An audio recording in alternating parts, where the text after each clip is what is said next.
In the grand theatre of American celebrity, few figures have loomed as large as Sean Diddy Combs. From his meteoric rise in the 1990s hip-hop scene to his ventures in fashion and spirits, Diddy has been a symbol of ambition and success. Yet, as the calendar turns to May 2025, the spotlight on Diddy has shifted from stages and red carpets to the austere confines of a federal courtroom in Manhattan. The charges against Diddy are as grave as they are numerous: sex trafficking, racketeering conspiracy, and transportation to engage in prostitution. If convicted, he faces the possibility of life imprisonment. The allegations paint a portrait of a man who, behind the veneer of glamour and success, allegedly orchestrated a web of control and abuse spanning decades. Central to the prosecution's case is Cassandra "Cassie" Ventura, Diddy's former partner. In emotional testimony, Cassie recounted years of alleged abuse, including physical assaults and coerced participation in drug-fueled sexual encounters, colloquially referred to as freak-offs.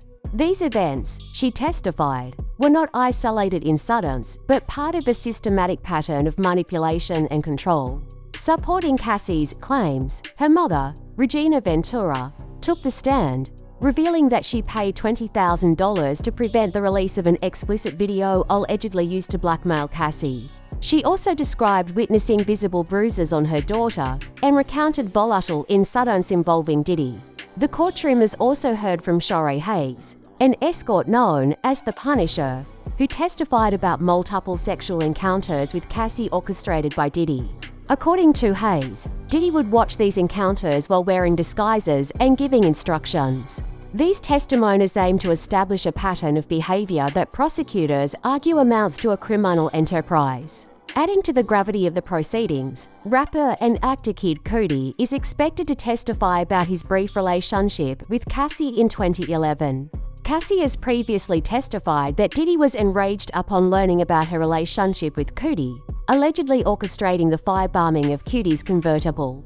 Such allegations, if substantiated, could further demonstrate a pattern of violent jealousy and control. The defense, for its part, maintains that the relationships and encounters were consensual and that the prosecution's case is built on unreliable testimonies and circumstantial evidence. They argue that the portrayal of Diddy as a criminal mastermind is a distortion of reality, emphasizing his contributions to music and culture. As the trial unfolds, the public watches with bated breath, grappling with the dichotomy of a man who has been both a cultural icon and now stands accused of heinous crimes. The proceedings not only seek to determine Diddy's guilt or innocence, but also reflect broader societal reckonings with power, celebrity, and accountability. As the second week of Sean Diddy Combs' federal trial unfolds in Manhattan, the courtroom becomes a stage for a series of testimonies that paint a complex and troubling picture of the music mogul's personal life. The charge is sex trafficking, racketeering conspiracy, and transportation to engage in prostitution aggrave, and the witnesses' accounts are both detailed and disturbing. Testimonies from the inner circle. Cassie Ventura, Diddy's former partner, has been a central figure in the prosecution's case.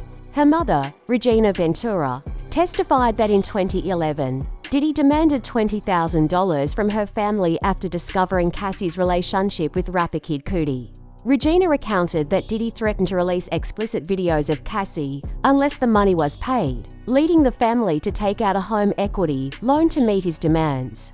Former assistant David James provided further insight into Diddy's alleged behavior. He testified that Diddy once armed himself with 3 guns to confront Death Row Records executive Suge Knight. James also described being asked to prepare hotel rooms with drugs and sexual paraphernalia, and witnessing Diddy orchestrate explicit scenes involving escorts and Cassie. The freak-offs and surveillance, a recurring theme in the testimonies, is the so-called freak-offs-drug-fueled sexual encounters allegedly arranged by Diddy. Exotic dancer Shorey Hayes, known as the Punisher, testified about participating in up to 12 such events, during which Diddy would watch while wearing disguises and giving instructions. New York Post Homeland Security agent Gerard Gannon presented evidence from a raid on Diddy's Miami mansion, including sex toys, baby oil, and disassembled firearms with defaced serial numbers. These items, found in Diddy's bedroom closets, suggest a level of premeditation and an attempt to avoid law enforcement detection. Witnesses from the music industry singer Dawn Richard, a former member of Danity Kane, testified that she witnessed Diddy physically assault Cassie on multiple occasions. Richard expressed fear for her safety, stating that Diddy warned her to keep quiet about the abuse, implying that people who spoke out could go missing. Rapper Kid Cudi is expected to testify about his brief relationship with Cassie in 2011. Cassie has previously testified that Diddy was enraged upon learning about her relationship with Cudi, allegedly orchestrating the firebombing of Cudi's convertible. The defense's position Diddy's defense team maintains that the relationships and encounters were consensual, and that the prosecution's case is built on unreliable testimonies and circumstantial evidence. They argue that the portrayal of Diddy as a criminal mastermind is a distortion of reality, emphasizing his contributions to music and culture. As the trial progresses, the testimonies continue to shed light on the alleged abuses and manipulations within Diddy's inner circle. The proceedings not only seek to determine Diddy's guilt or innocence, but also reflect broader societal reckonings with power, celebrity, and accountability. In the hallowed hush of the Manhattan courtroom, amid the polished wood and the perfumed silence of high-stakes consequence, the trial of Sean Diddy Combs is entering its final movement.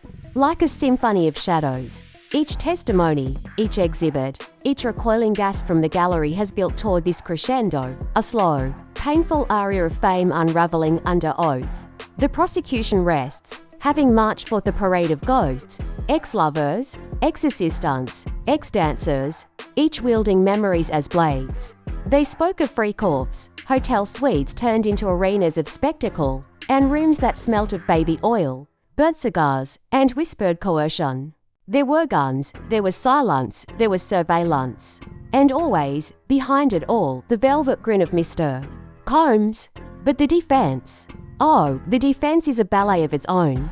They paint Combs not as predator but patriarch, not monster, but misunderstood mogul.